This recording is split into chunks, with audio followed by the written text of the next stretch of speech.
So I said I'd do coffee and cigarettes next, right? So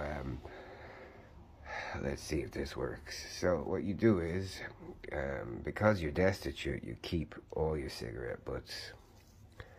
I normally smoke Javans Young and 3/4 Dutch tobacco. The cotinine in tobacco really helps with the PTSD anxiety.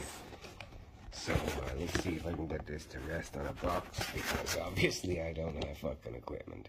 So this is how it goes. You got your coffee, you got your nail scissors, and you got your old dead cigarettes, and you cut them.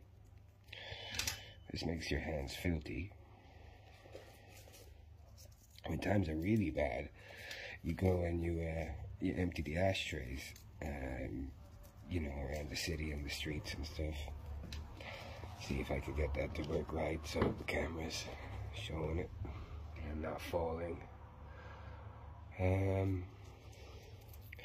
See, so I went to Justice Holland and I tried to get an injunction from I notified the lower court, but apparently Pat Moynihan and Brendan Rice decided that either not to tell the judge, or the judge still decides that I'm a subhuman who should have not had access to my medication, and they should lose everything, even though I have no record. I'm an artist and a writer, and I have an unblemished record, because I spent most of my time being a writer and an artist, and making fuck all money, because that's what the world is like.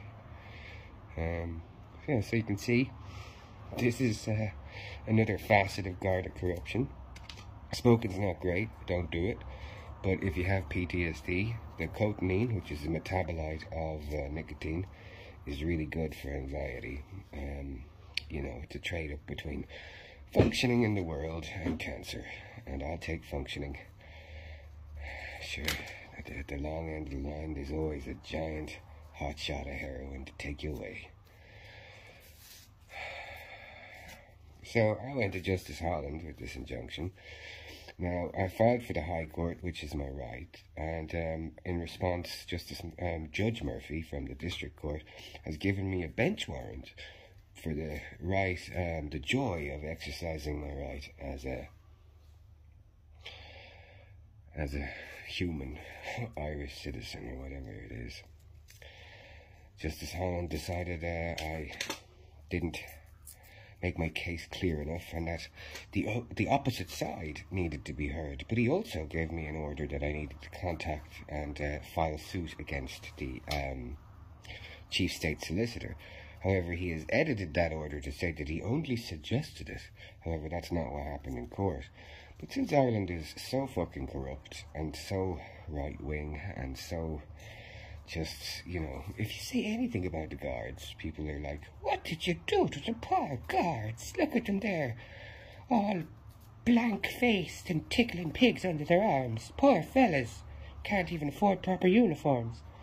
You know, if it's like that in Ireland, which it is, no one believes you. And the guards play into that. They just stand around going, oh, we didn't do nothing. But on a constitutional case, I don't have a safe home. I have no front door, as you've seen.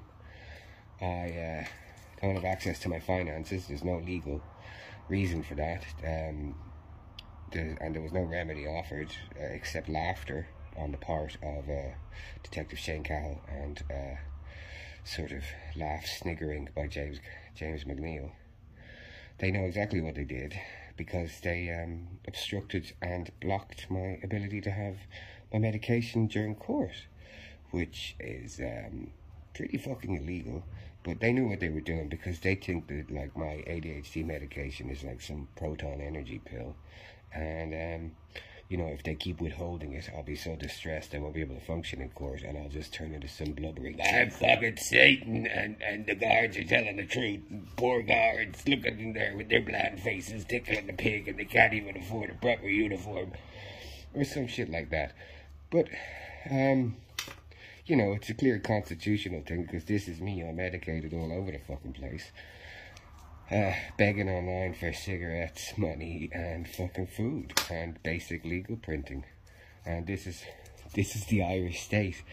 This is the Irish Judiciary and the Law Society. I'll come back with more about the Law Society because I've hit my 5 minutes and I don't want these to go any longer. But before I do that, I'll finish rolling one of these trash cigarettes. You get your paper, you get your trash cigarette tobacco. If you put a little ash in, it burns slower. Put a little bit of ash like this. See, like a little bit of ash? Burns just a little bit slower. Just a little, you just want a little.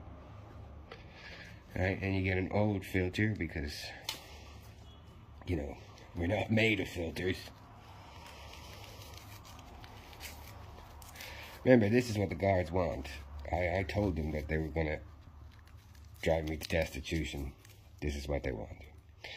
And then you take the mask down that you're nervously and paranoid wearing to, just in case the camera somehow flips and shows your face you don't want anyone to see.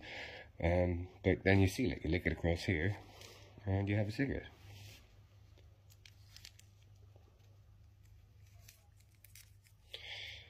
Pinch the head. Now, one of the tricks with this is you spit down the cigarette so it burns slower. I'll come back to you when I smoke that and I'm good and nicotine up.